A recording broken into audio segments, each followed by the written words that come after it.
Imagine por um instante o ar denso, pesado, carregado com o cheiro de enxofre. O céu, antes azul, agora se tinge de um laranja apocalíptico enquanto o fogo desce como chuva. Não é uma chuva que traz vida, mas uma que consome. O som é ensurdecedor. O crepitar das chamas devorando madeira, pedra e carne, misturado aos gritos que logo se transformam em um silêncio eterno. Em poucos instantes, duas cidades vibrantes, cheias de vida, comércio, sonhos e pecados, são reduzidas a nada. Apenas cinzas, fumaça e o testemunho silencioso de um juízo absoluto. Essa é a imagem que a Bíblia nos pinta de Sodoma e Gomorra. Um retrato indelével da santidade de Deus e de sua intolerância à rebelião deliberada. Agora, avance no tempo. 800 anos antes de Cristo, o profeta Isaías se levanta no meio de Jerusalém, a cidade do grande rei, o lugar do templo sagrado. Ele olha para o seu povo, o povo da aliança, e com a autoridade de Deus, ele declara o impensável. Ele olha para a religião de aparências, para a injustiça social escondida sob mantos de piedade, para os corações distantes de Deus, e diz: nós merecíamos exatamente aquilo. Nós deveríamos ser como Sodoma. Estaríamos reduzidos a cinzas como Gomorra. E se formos honestos, se olharmos para o nosso mundo hoje, para as nossas nações, para a nossa própria vida, a mesma verdade ecoa. Diante de um Deus perfeitamente santo e justo, o que nós merecemos? Se a justiça fosse a única medida, o que restaria de nós? A pergunta que atravessa os séculos e chega até você agora é esta: se o juízo era justo, por que ainda estamos aqui? Por que a história continuou? Por que você e eu recebemos o dom da vida hoje? A resposta não está na nossa bondade, não está em nosso mérito. A resposta está escondida em um único versículo, uma pequena frase no meio da acusação de Isaías. Uma frase que funciona como uma válvula de escape da graça de Deus em meio à inundação da sua ira. É a revelação de uma das doutrinas mais poderosas e esperançadoras de toda a Escritura, a doutrina do remanescente. E é sobre essa verdade libertadora que vamos conversar hoje. Uma verdade que explica por que existimos e qual é o nosso propósito. Seja muito bem-vindo, seja muito bem-vinda ao nosso canal. Que bom ter você aqui para partilharmos da Palavra de Deus. Se esta mensagem já começou a falar ao seu coração, eu te convido a deixar a sua curtida, para que este vídeo alcance mais pessoas, e a se inscrever, para que você nunca perca o alimento espiritual que Deus tem para nós. Eu sei que começar com uma imagem tão forte como a de Sodoma e Gomorra pode pesar em nosso espírito. A santidade de Deus é algo que nos constrange e nos faz sentir pequenos, e é natural que seja assim. Mas a intenção do Senhor ao nos mostrar o seu juízo não é nos esmagar com medo, mas nos preparar para que possamos entender a dimensão do seu amor e da sua misericórdia. Por isso, antes de mergulharmos mais fundo, eu quero te convidar a fazer algo simples. Onde quer que você esteja, respire fundo. Solte o ar devagar. Entregue a Deus neste momento toda a ansiedade, todo o peso, toda a culpa que talvez essa introdução tenha despertado. A voz que vamos ouvir hoje não é a do acusador, mas a do Redentor. Vamos nos conectar com Ele. Vamos orar brevemente. Senhor Deus, Pai de amor e misericórdia, nós nos colocamos em Tua presença com o coração aberto. Reconhecemos a Tua santidade e a nossa pequenez. Pedimos, Pai, que o Teu Santo Espírito acalme a nossa alma agora. Remove todo medo, toda dúvida e abre o nosso entendimento para receber a Tua palavra. Não queremos apenas conhecer sobre Ti, mas Te conhecer. Revela-nos a beleza da Tua graça, a profundidade do Teu plano e a esperança que Tu tens para cada um de nós. Que esta mensagem não seja apenas de informação, mas de transformação. Nós te pedimos e agradecemos em nome de Jesus. Amém. Agora que nosso coração está preparado, vamos juntos viajar no tempo.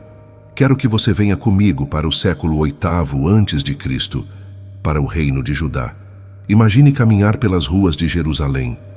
A cidade está movimentada, o comércio é próspero. O Templo de Salomão, ainda que com algumas reformas, se ergue majestoso no horizonte, um símbolo da aliança e da presença de Deus. O ouro brilha, os sacrifícios são oferecidos diariamente. Os sacerdotes, em suas vestes sagradas, cumprem os rituais. Aos olhos humanos, especialmente aos olhos de um estrangeiro, Judá pareceria uma nação abençoada, um povo religioso, uma sociedade que funcionava. Havia riqueza, havia poder militar, e havia, acima de tudo, uma rotina religiosa que parecia inabalável. Mas Deus não vê como o homem vê. Por trás da fachada de prosperidade e piedade, o Senhor via uma doença profunda, um câncer espiritual que consumia a alma da nação. E é por isso que ele levanta o profeta Isaías. O capítulo 1 de Isaías não é um discurso de motivação. É uma convocação para um tribunal. Deus, o Criador do universo, coloca o seu próprio povo no banco dos réus, e ele chama testemunhas que não podem ser contestadas. Ele diz, em Isaías capítulo 1, versículo 2, Ouvi, ó céus, e dá ouvidos, tu, ó terra, porque o Senhor é quem fala. É como se Deus estivesse dizendo, que todo o universo preste atenção, pois vou apresentar a minha causa contra os filhos que criei. A primeira acusação que Deus apresenta é a da ingratidão filial. É uma dor que ressoa como a de um pai traído. Ele continua no versículo 2 e 3. Criei filhos e os engrandeci, mas eles se rebelaram contra mim. O boi conhece o seu possuidor, e o jumento a manjedoura do seu dono. Mas Israel não tem conhecimento, o meu povo não entende. Pense na profundidade dessa imagem. Deus está dizendo que um boi, um animal de carga, tem mais lealdade e reconhecimento pelo seu dono do que o seu próprio povo tem por ele. Um jumento sabe exatamente onde encontrar seu alimento e seu sustento. Ele reconhece a mão que o alimenta. Mas o povo de Deus, a quem ele tirou da escravidão do Egito, a quem ele guiou pelo deserto, a quem ele deu uma terra, leis e promessas, agia como se não o conhecesse. Eles haviam esquecido a fonte de todas as suas bênçãos. Eles recebiam a chuva, a colheita, a vida, mas não reconheciam o doador. E aqui precisamos nos olhar no espelho. Quantas vezes vivemos nossos dias como órfãos espirituais? Recebemos o fôlego de vida a cada manhã, o alimento em nossa mesa, a capacidade de amar e de trabalhar. Mas esquecemos de levantar os olhos e dizer obrigado. Vivemos em uma cultura que nos ensina a exigir, a consumir, a buscar o próximo prazer, mas raramente nos ensina a arte da gratidão. A primeira acusação de Deus é esta: eu te dei tudo e você se esqueceu de mim. A segunda acusação aprofunda o diagnóstico. A ingratidão gerou uma doença espiritual sistêmica. No versículo 4, a linguagem de Deus é forte. Ah, nação pecadora, povo carregado de iniquidade, descendência de malfeitores, filhos que praticam a corrupção. Deixaram o Senhor, desprezaram o Santo de Israel e lhe viraram as costas. E a consequência dessa rebelião é descrita com uma metáfora médica terrível nos versículos 5 e 6. Deus pergunta por que eles continuariam a ser castigados se já estavam em rebelião total. E então ele descreve a nação como um corpo doente. Desde a planta do pé até a cabeça não há nele coisa sã, senão feridas, inchaços e chagas abertas, que não foram espremidas, nem atadas, nem amolecidas com óleo. Isso é mais do que alguns pecados isolados. É uma condição terminal. A corrupção não estava em uma parte do corpo, mas em todo ele. A nação inteira estava doente. A liderança estava doente. A justiça estava doente. A família estava doente. A religião estava doente. Não havia parte saudável. Era uma infecção generalizada. E quando olhamos para o nosso mundo, não vemos um quadro semelhante? A desonestidade na política, a quebra de valores na cultura, a dor dentro das famílias, a ansiedade e a depressão que se tornam uma epidemia. O pecado não é um problema isolado. é uma condição que afeta toda a estrutura da nossa sociedade e da nossa alma. Somos, por natureza, um povo doente, necessitado de um médico divino. É aqui que a acusação de Deus se torna ainda mais penetrante. Pois o povo de Judá poderia se defender dizendo: mas nós somos religiosos, nós vamos ao templo, nós oferecemos sacrifícios, nós celebramos as festas. E a resposta de Deus é uma das passagens mais chocantes de todo o Antigo Testamento. A partir do versículo 11, Deus diz: de que me serve a multidão de vossos sacrifícios? Estou farto dos holocaustos de carneiros e da gordura de animais cevados. E não me agrado do sangue de novilhos, nem de cordeiros, nem de bodes. Imagine a cena. O povo trazendo o seu melhor animal, o sacerdote realizando o ritual conforme a lei, e Deus do céu dizendo: parem, eu estou farto disso, eu não quero mais. Ele continua: quando vindes para comparecer perante mim, quem requereu de vossas mãos que pisasseis os meus átrios? Não continueis a trazer ofertas vãs, o incenso é para mim abominação, e também as festas da lua nova, os sábados e a convocação das congregações. Não posso suportar iniquidade associada ao ajuntamento solene. Deus está rejeitando a própria religião que ele mesmo instituiu. Por quê? Porque era uma religião vazia. Era um teatro. As mãos que se levantavam para adorar no templo eram as mesmas mãos que durante a semana praticavam a injustiça, a opressão e a corrupção. O coração deles não estava na adoração. O culto se tornou uma desculpa, uma tentativa de subornar a Deus, de cumprir uma obrigação para depois viver de qualquer maneira. E essa é talvez a advertência mais séria para nós hoje, que nos consideramos o povo de Deus. De que vale o nosso louvor no domingo, se ele não transforma a nossa segunda-feira? De que vale a nossa oração, se ela não amolece o nosso coração para com o necessitado? De que vale o nosso conhecimento bíblico, se ele não produz amor, misericórdia e justiça? Deus não se impressiona com a nossa liturgia, com o tamanho das nossas igrejas, ou com a qualidade da nossa música. Ele olha para o coração. E um culto que não gera uma vida de retidão é, para ele, uma abominação. Isso nos leva à quarta e última acusação, que é o clímax da denúncia de Deus. Se a religião deles era vazia, qual era a prova disso? A prova estava na forma como eles tratavam as pessoas. A espiritualidade deles era divorciada da ética. Deus escancara a ferida social de Judá. No versículo 15, ele diz algo terrível. Pelo que, quando estendeis as vossas mãos, escondo de vós os meus olhos, e ainda que multipliqueis as vossas orações, não as ouço, porque as vossas mãos estão cheias de sangue. Mãos cheias de sangue. Isso não significa que todos eram assassinos literais. Significa que a sociedade deles, liderada pelos seus príncipes e juízes, era cúmplice na opressão que esmagava a vida dos pobres. O sistema era assassino. Por isso, Deus dá a eles o verdadeiro caminho para a restauração, no versículo 17. Aprendei a fazer o bem, buscai a justiça, socorrei o oprimido, defendei o direito do órfão, tratai da causa das viúvas. O órfão e a viúva na Bíblia representam a classe mais vulnerável da sociedade. Eram as pessoas sem poder, sem voz, sem proteção. E Deus se posiciona como o defensor deles. Ele está dizendo que o termômetro da verdadeira espiritualidade de uma nação não é a frequência dos seus cultos, mas a qualidade da sua justiça. Uma fé que não se importa com o pobre, com o oprimido, com o marginalizado é uma fé morta. A cidade que deveria ser o exemplo de fidelidade e justiça, como Deus diz no versículo 21, havia se tornado uma prostituta.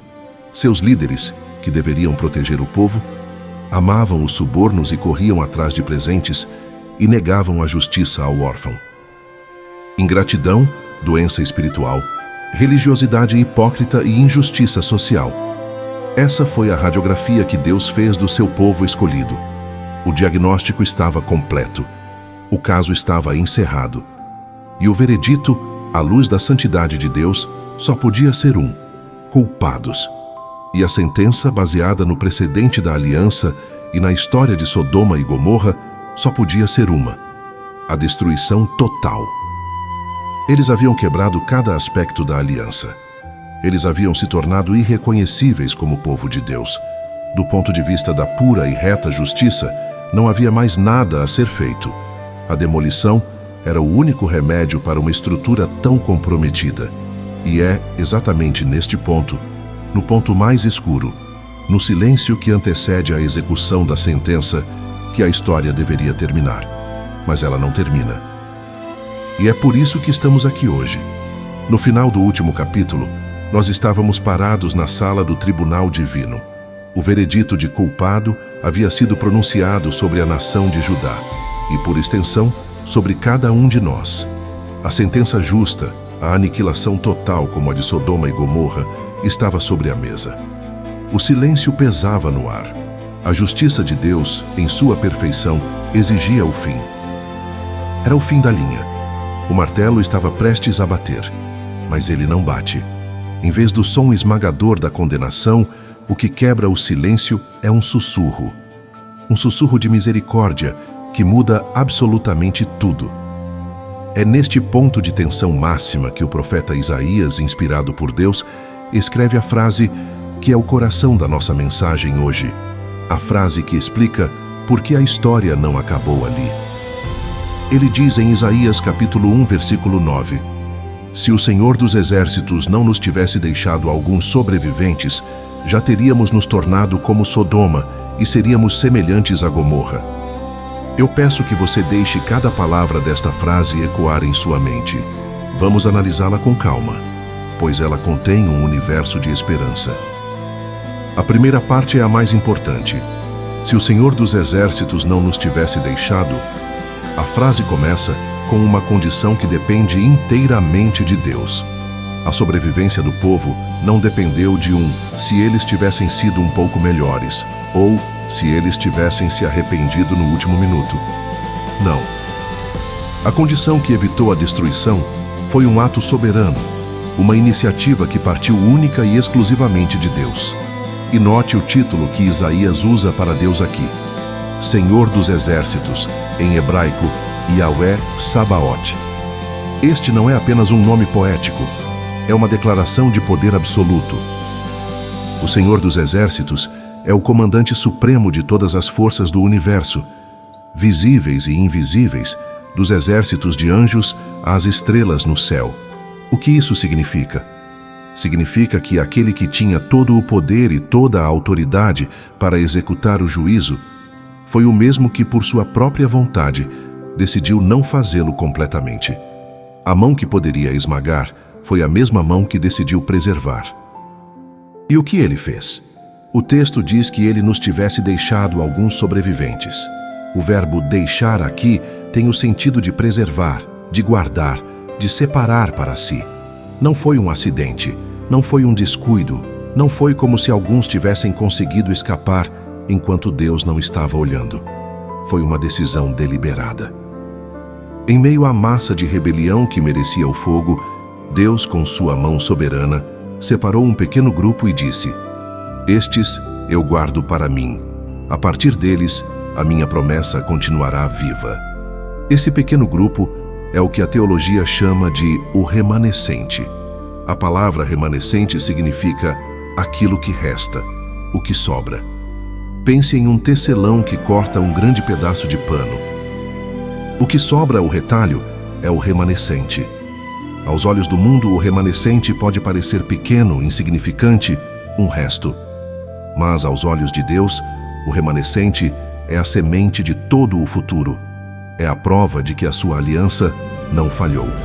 Agora, aqui está o ponto mais crucial: a verdade que liberta a nossa alma da religiosidade e do orgulho. A grande tentação humana é pensar que esse remanescente, esses sobreviventes, foram poupados porque eram melhores que os outros. Nós gostamos de pensar que, em meio à corrupção, havia um pequeno grupo de justos, de santos, que não se contaminaram, e por isso, Deus os salvou por mérito. Mas a Bíblia e o próprio contexto de Isaías destroem completamente essa ideia. Lembre-se do diagnóstico do capítulo anterior. A nação inteira, da planta do pé à cabeça, estava doente. Não havia parte sã. O remanescente não era uma ilha de saúde em um oceano de doença. O remanescente era formado por pessoas igualmente doentes, igualmente pecadoras, igualmente merecedoras do juízo. A única diferença entre os que foram destruídos e os que foram preservados não estava neles. Estava em Deus. A preservação deles não foi um ato de justiça, reconhecendo a bondade deles. Foi um ato de pura e imerecida graça, ignorando a maldade deles. Eles não eram melhores, mas foram mais abençoados. Eles não eram mais fortes, mas foram objeto de uma misericórdia soberana. A sua sobrevivência não era um troféu de sua fidelidade, mas um monumento da fidelidade de Deus. Para que essa verdade se fixe em nosso coração, Deus não nos deixou apenas com a doutrina. Ele nos deu histórias que a ilustram. E talvez a mais poderosa de todas seja a do profeta Elias, encontrada no primeiro livro de Reis, capítulo 19. Elias estava no auge de sua carreira profética. Ele havia acabado de confrontar os 450 profetas de Baal no Monte Carmelo, em uma das maiores demonstrações do poder de Deus em todo o Antigo Testamento. O fogo desceu do céu, o povo se prostrou e declarou: "O Senhor é Deus." Parecia uma grande vitória, o início de um avivamento nacional. Mas a rainha Jezabel, furiosa, envia um mensageiro a Elias com uma ameaça de morte. E o que acontece com o grande profeta? Ele desmorona. O homem que enfrentou um exército de profetas agora foge para salvar a sua vida de uma única mulher. Ele corre para o deserto, exausto, deprimido e sem esperança. Ele se senta debaixo de uma árvore e faz uma oração desesperada. "Já basta, ó Senhor. Toma agora a minha vida, pois não sou melhor do que meus pais." Elias estava no fundo do poço.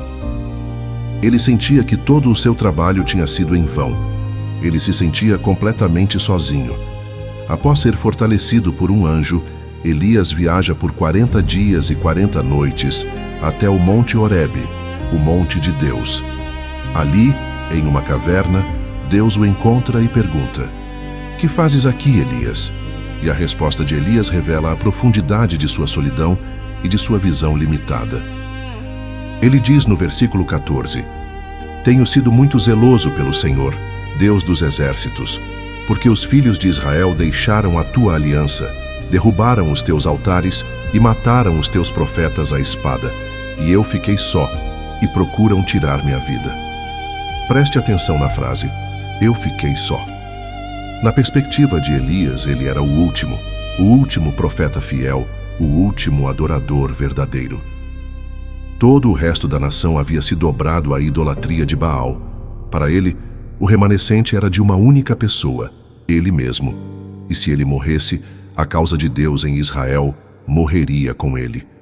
Deus, em sua infinita paciência, primeiro se revela a Elias, não no vento forte, não no terremoto, não no fogo, mas em um cicio tranquilo e suave, uma voz mansa e delicada. Deus acalma o coração do seu servo para depois corrigir a sua visão. E então, Deus lhe dá a informação que muda tudo. Ele dá a Elias a perspectiva divina. No versículo 18, Deus declara: "Também conservei em Israel 7.000. Pare um pouco aqui. Elias disse: "Eu fiquei só." Deus responde: "Eu conservei 7.000. A matemática humana e a divina são diferentes. A nossa visão é limitada ao que os nossos olhos podem ver. A visão de Deus é eterna e completa. E note mais uma vez o verbo que Deus usa: "eu conservei." Não foram 7.000 que conseguiram se esconder de Jezabel. Não foram 7.000 que, por sua própria força, resistiram à pressão cultural. Foi Deus quem os conservou. Foi a graça de Deus que os guardou, que os protegeu, que os manteve fiéis. Elias não podia vê-los, mas eles estavam lá. Eram o remanescente de Deus, a prova viva de que, mesmo nos tempos mais sombrios de apostasia e perseguição, a obra de Deus nunca para. A aliança de Deus nunca falha. Ele sempre preserva um povo para si. A história de Elias nos ensina uma lição poderosa. Quantas vezes olhamos para o nosso mundo, para a nossa cultura, para as notícias e nos desesperamos? Quantas vezes sentimos que a causa do Evangelho está perdendo, que a fé está se apagando e nos sentimos como Elias, sozinhos em nossa caverna? A doutrina do remanescente nos lembra que a nossa percepção não é a realidade de Deus. O seu reino é invisível aos olhos céticos. A sua obra é muitas vezes silenciosa, mas ela é real. Ele está guardando, preservando e levantando os seus escolhidos em cada nação, em cada geração. Nossa esperança não se firma no que vemos, mas na fidelidade daquele que conserva os seus. Assim como em Judá, e assim como na época de Elias, a sobrevivência da fé não depende do brilho dos heróis humanos, mas da graça soberana de um Deus que nunca abandona a sua promessa. A verdade de que Deus sempre preserva para si um povo pela sua pura graça é como uma rocha firme em meio às areias movediças da história do Antigo Testamento. Vimos isso na declaração de Isaías e na revelação a Elias. Mas este fio de ouro da graça divina não se parte com a chegada do Novo Testamento. Pelo contrário, é com a vinda de Jesus Cristo que este fio, antes visível a poucos, passa a brilhar com a intensidade do sol do meio-dia, iluminando toda a história da redenção. Para nos guiar nesta transição, para construir a ponte entre a promessa e o seu cumprimento, ninguém é melhor do que o apóstolo Paulo.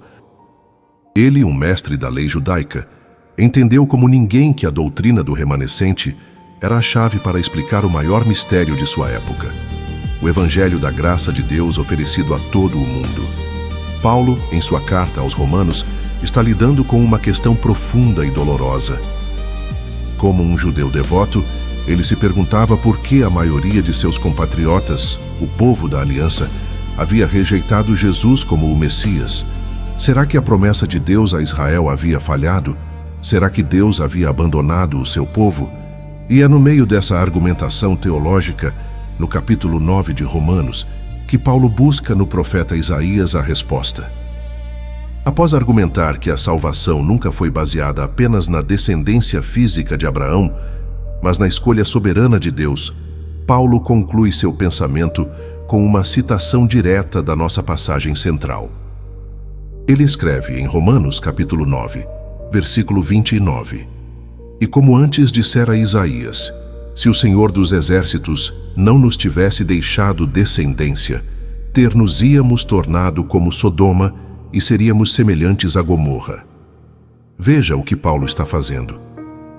Ele está dizendo à igreja em Roma, composta de judeus e gentios, que a forma como Deus está agindo naquele momento, salvando um pequeno número de judeus que creram em Jesus e trazendo uma multidão de gentios para a família da fé, não é uma novidade. É exatamente o mesmo princípio que Isaías descreveu 800 anos antes. Deus sempre operou preservando um remanescente, uma descendência por sua misericórdia. O fato de que nem todo Israel foi salvo não significava que a promessa de Deus falhou. Pelo contrário, provava que a promessa de Deus nunca foi para todos por direito de nascimento, mas para aqueles a quem Ele, em sua soberania, escolheu preservar pela fé. A citação de Isaías nas mãos de Paulo se torna a prova de que a salvação sempre foi um ato da graça seletiva de Deus, abrindo a porta para que nós, os não-judeus, também pudéssemos ser incluídos nessa descendência da promessa. Mas é no capítulo 11 de Romanos que Paulo leva essa doutrina ao seu clímax. Ele faz a pergunta de forma direta. Pergunto, pois, terá Deus porventura rejeitado o seu povo? De modo nenhum.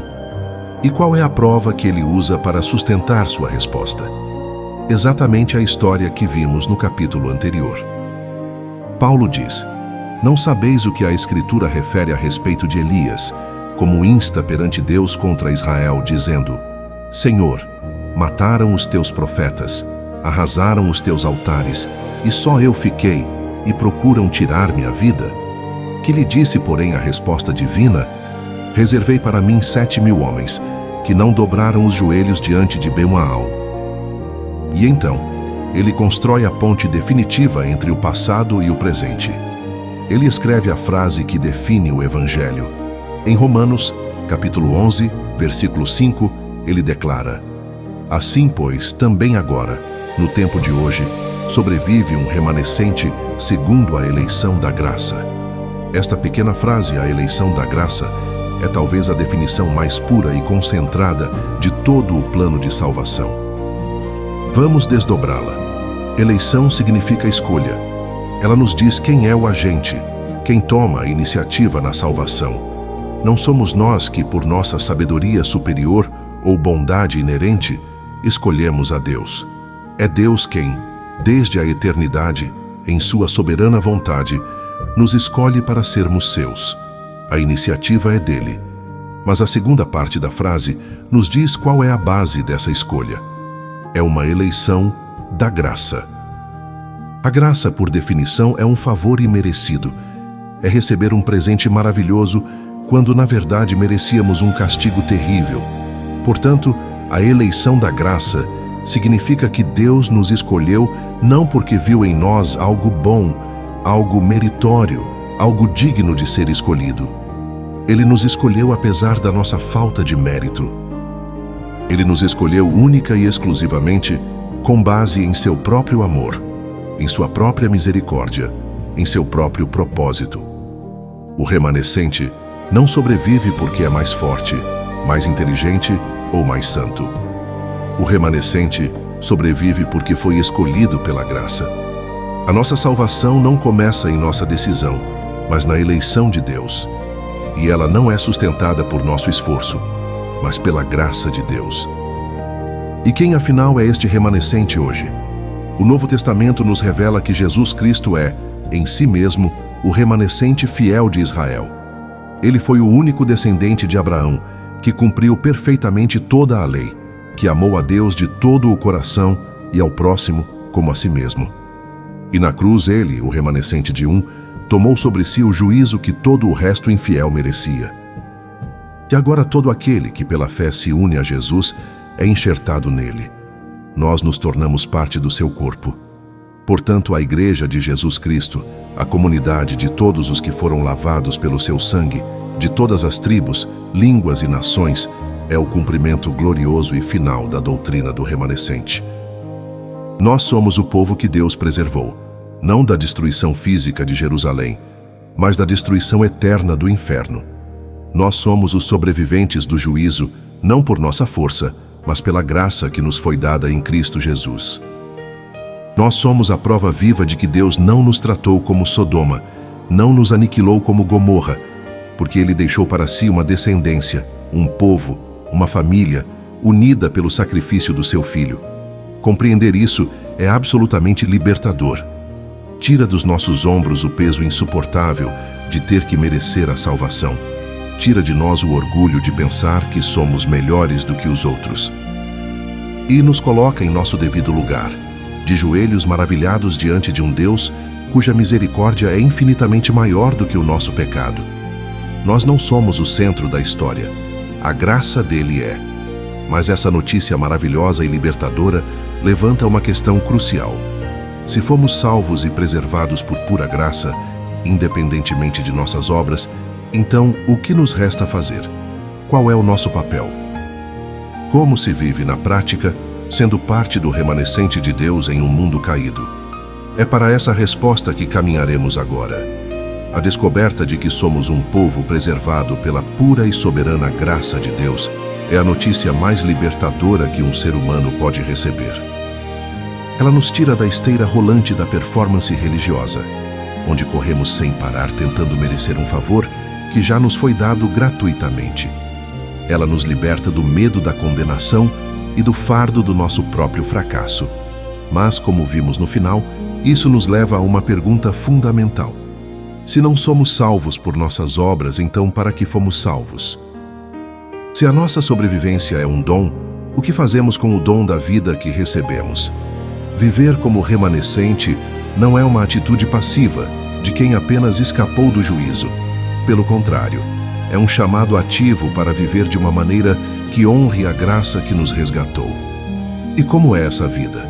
Eu acredito que ela se baseia em 3 pilares fundamentais. O primeiro pilar é viver com uma profunda humildade.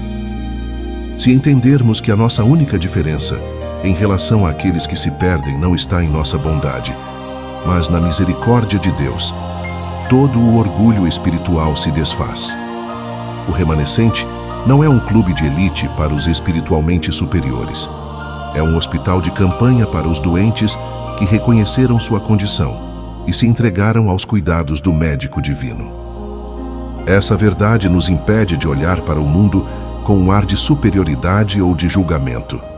Em vez disso, nos enche de compaixão, pois vemos em cada pessoa que ainda não conhece a Cristo um reflexo do que nós mesmos éramos, perdidos e merecedores do juízo.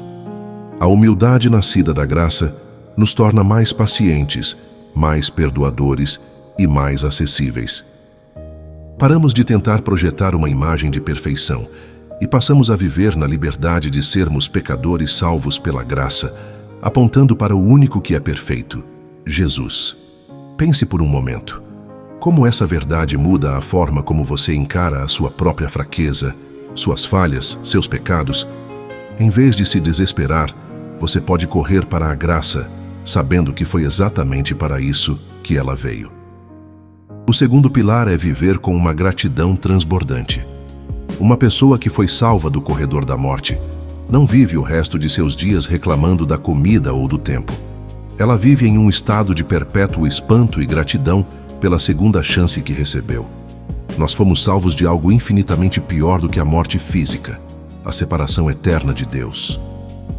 Portanto, a nossa vida deveria ser um constante hino de louvor. A gratidão se torna o combustível para a nossa adoração e para o nosso serviço. Ela muda a nossa perspectiva. Em vez de focarmos no que nos falta, passamos a agradecer pelo que já temos: o perdão, a salvação, a presença do Espírito Santo, a promessa da vida eterna. Essa gratidão nos protege da amargura, da inveja e do descontentamento que marcam o nosso mundo. Uma pessoa que sabe que merecia as cinzas de Sodoma, mas recebeu a herança de filho, não tem como não ser grata. E o terceiro pilar, que conecta tudo, é viver com um senso de propósito e missão. Deus não nos preservou para que pudéssemos viver vidas confortáveis e egoístas, esperando o céu. Ele nos deixou aqui com uma missão. Lembre-se do diagnóstico de Deus sobre o pecado de Judá em Isaías capítulo 1. Qual era a evidência da religião vazia deles? A injustiça social, a negligência para com o órfão e a viúva. Portanto, se fomos salvos pela graça, a evidência de que essa graça é real em nossa vida será o surgimento de um coração que se importa com as coisas que o coração de Deus se importa. O remanescente é chamado para ser sal e luz. Sal, para preservar o que há de bom na cultura e impedir a sua decomposição total. Luz, para expor as trevas e apontar o caminho para a esperança em Cristo. Fomos salvos da injustiça do pecado para nos tornarmos promotores da justiça de Deus. Isso significa defender o indefeso, dar voz a quem não tem, socorrer o oprimido e tratar da causa dos vulneráveis. A nossa fé não é para ser vivida apenas dentro das paredes da igreja, mas nas ruas, nos locais de trabalho, em nossas famílias, refletindo o caráter do Deus misericordioso que nos chamou das trevas para a sua maravilhosa luz. Viver como remanescente é entender que somos abençoados para sermos uma bênção. Que agora, compreendendo a profundidade dessa graça e o chamado que ela nos faz, eu te convido a se unir a mim em um momento de oração. Não uma oração de pedido, mas de pura e simples gratidão. Feche seus olhos, se for possível, e apenas deixe o seu coração conversar com Deus. Senhor Deus, Pai da graça, Senhor dos exércitos, nós nos apresentamos diante de Ti em completo assombro. Olhamos para a nossa vida, para a nossa história, e reconhecemos que a Tua palavra é verdadeira. Nós merecíamos o juízo, merecíamos ser consumidos, mas Tu, em Tua infinita e soberana misericórdia, decidiste nos deixar um remanescente. Obrigado, Pai, porque o Senhor não nos tratou segundo os nossos pecados, nem nos retribuiu conforme as nossas iniquidades. Obrigado por Jesus, o remanescente fiel, que tomou o nosso lugar no juízo para que pudéssemos tomar o lugar dele na graça. Obrigado por nos escolher, não por qualquer mérito em nós, mas pelo teu puro amor. Nós declaramos hoje que a nossa esperança não está em nossa força, em nossa justiça ou em nossa fidelidade, mas unicamente na tua graça que nos preserva. Aceitamos o nosso lugar em tua família, como sobreviventes da tua misericórdia, e pedimos que nos ajudes a viver cada dia de uma forma que traga glória ao teu nome. Nós te amamos, Pai. Em nome de Jesus. Amém. Nossa jornada hoje foi longa e profunda. Nós começamos nas cinzas fumegantes de Sodoma e Gomorra, sentindo o peso do juízo justo de Deus. Nós caminhamos pelas ruas de uma Jerusalém doente, nos reconhecendo em seus pecados. Nós nos desesperamos na caverna com o profeta Elias, e então vimos a luz da graça romper a escuridão. Vimos o fio de ouro da misericórdia de Deus que preservou um remanescente ao longo de toda a história. Uma verdade que o apóstolo Paulo nos mostrou ter seu cumprimento máximo em Jesus Cristo e em sua igreja. A nossa esperança não está na ausência de juízo, mas na promessa da graça que nos preserva através dele. Se esta mensagem fortaleceu a sua fé e te deu uma nova perspectiva do amor de Deus por você, eu peço que você nos ajude a levar essa esperança a mais pessoas. Curta este vídeo, compartilhe-o com alguém que você ama e que precisa ouvir que a sua sobrevivência espiritual não depende de sua performance, mas da graça de Deus. E claro, se ainda não faz parte da nossa comunidade, inscreva-se e ative as notificações para não perder nenhuma de nossas futuras reflexões. Para fortalecer ainda mais este sentimento de comunidade, eu te convido a declarar a sua fé nos comentários, escrevendo simplesmente: eu sou um remanescente pela graça de Deus. Vamos encher os comentários com este testemunho do poder da sua misericórdia. Agora que entendemos que nossa salvação e preservação vem da pura graça e não de nossas obras, a pergunta que fica é: o que então Deus realmente quer de nós? Se não são nossos sacrifícios, o que é?